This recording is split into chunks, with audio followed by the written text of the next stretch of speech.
And another climate story is as hurricane season officially begins in the U.S., forecasts warn of an unusually busy few months ahead.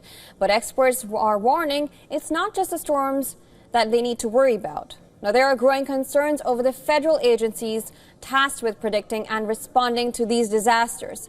Significant budget cuts, staff departures, and reduced training across FEMA and NOAA, which are the two main federal agencies responsible for hurricane forecasting and emergency response, have experts on edge. Since President Trump took office, nearly 2,000 full-time positions have been lost due to mandated cuts under the Department of Government Efficiency.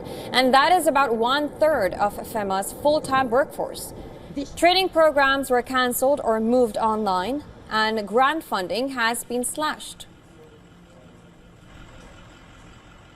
Even if it's not a hyperactive season, even if it was a normal season, all it takes is one storm to make landfall for us to be in some really concerning times, especially considering all the proposed cuts that are being sort of tossed around right now.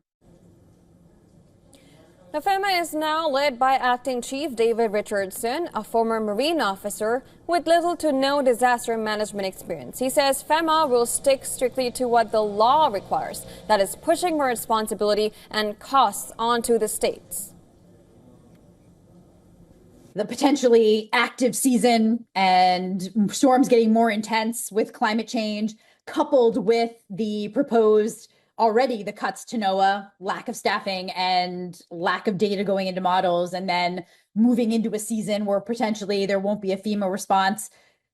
I think we don't know what will happen because we've never been in this situation before, but it's very anxiety inducing to us. States like Florida and Texas are well prepared, but poorer states may struggle without federal support, especially if multiple disasters hit at once. At NOAA, local weather offices are facing over 20% vacancy rates. Now, weather balloon launches, which is critical for storm tracking, have been reduced due to staffing shortages. Some stations now launch just once a day instead of twice. Well, there is one bright spot, however. The National Hurricane Center in Miami remains fully staffed, and for the first time, they'll be using artificial intelligence to improve forecasts. With a busy storm season ahead and federal disaster response stretched thin, many are hoping for the best but preparing for the worst.